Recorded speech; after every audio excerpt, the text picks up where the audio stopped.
Olá, tudo bem? Estamos aqui com mais um vídeo da série, Dicas de Prova. Hoje o tema será Revolução Francesa.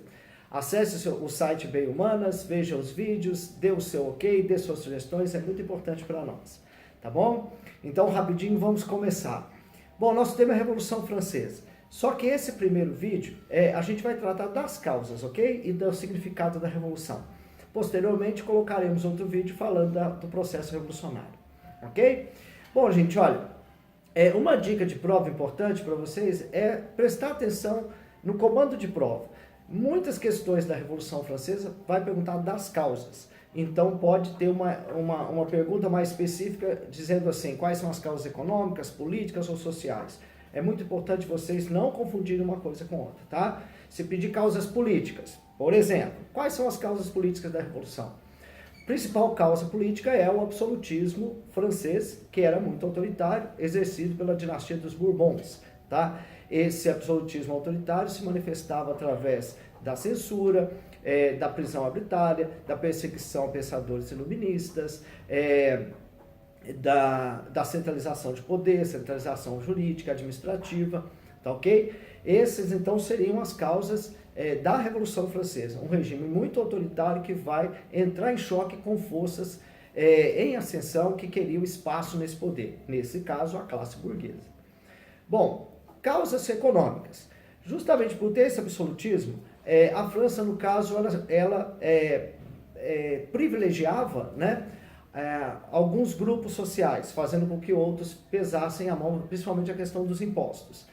Então, as causas econômicas da Revolução Francesa estão ligadas a uma grande dívida do Estado francês, um déficit na balança interna e comercial, você tem um gasto muito grande com as cortes, um gasto muito grande com o exército, um gasto muito grande com os privilégios concedidos ao clero e à nobreza, fazendo com que o Estado ficasse muito pesado, muito oneroso, e com isso, para tirar a França, né, dessa situação, a saída do rei francês e do regime absolutista era geralmente aumentar os impostos, ok? Outra causa econômica foi que nos últimos anos da década de 1780, a produção no campo caiu muito devido a fatores climáticos.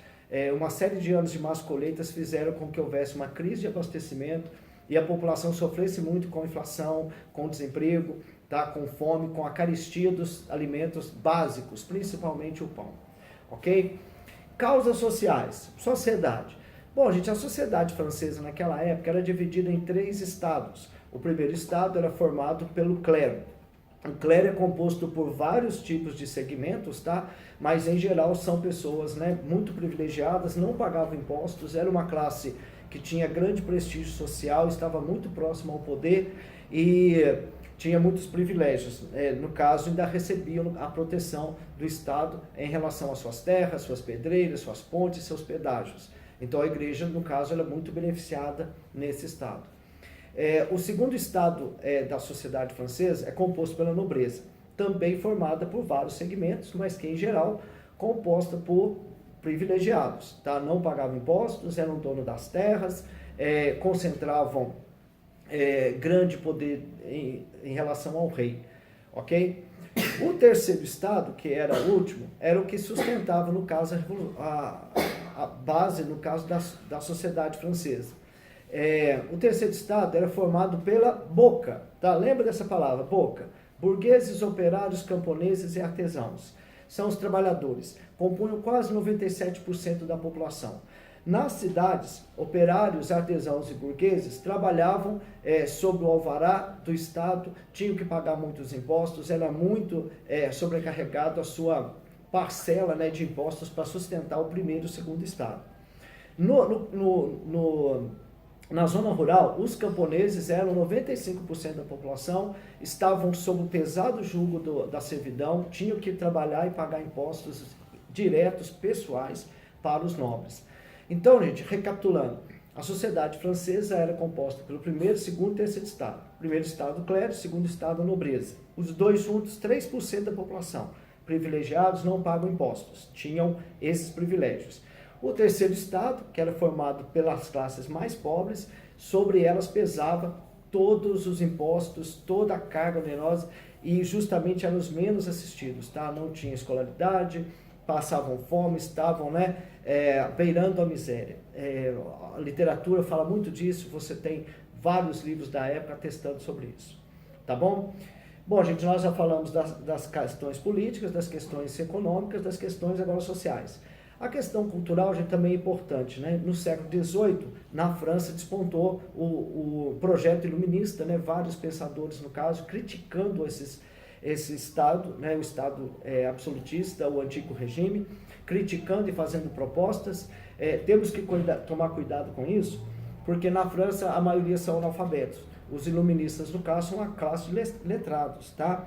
Os seus livros, de Rousseau, Voltaire, Montesquieu, não alcançavam essas pessoas, mas através de clubes, através de cafés, através de pontos de encontro, devagarinho as ideias de liberdade e igualdade foram tomando corpo na população.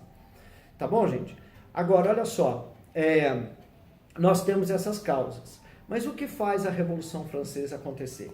O que faz a Revolução Francesa acontecer, gente, é a tentativa de reforma do rei, do Estado, que não deu certo, foi sempre barrado, a aristocracia não quis fazer as reformas, tá? O rei chamou vários ministros para tentar salvar a França, salvar a economia da França, não conseguiram por causa da resistência da aristocracia que não queria perder seus privilégios.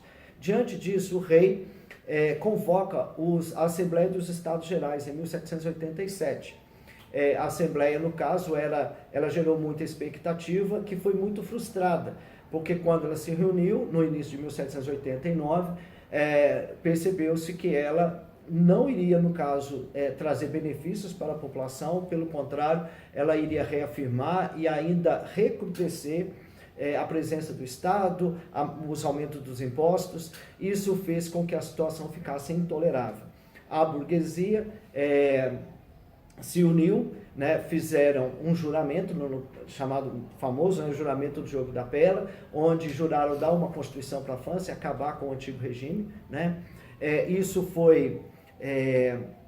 acabou sendo uma questão institucional, né, levando, no caso, a gerar forças, no caso, internas, né, ganhando adeptos da nobreza e do clero também para essa reforma institucional, e que foi acompanhada por um grande levante popular, composto por um grupo social específico, gente, chamado sans-culottes.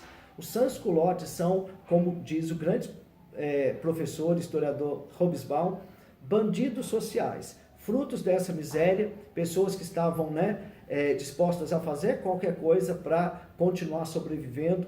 Eles vão servir como massa de manobra para a burguesia, para derrubar o antigo regime francês. Os sans-culottes fazem um violento levante, tomam a Bastilha no dia 14 de julho de 1789 e, diante da situação, o rei tenta até fugir de Paris, mas foi obrigado a abrir mão do seu poder e reconhecer, no caso, a Assembleia que havia agora tomado a direção da política francesa. Tá? Isso aconteceu em 1789 e, com isso, temos no maior país europeu de 25 milhões de habitantes, que tem Paris como centro cultural, literário, artístico da época, né?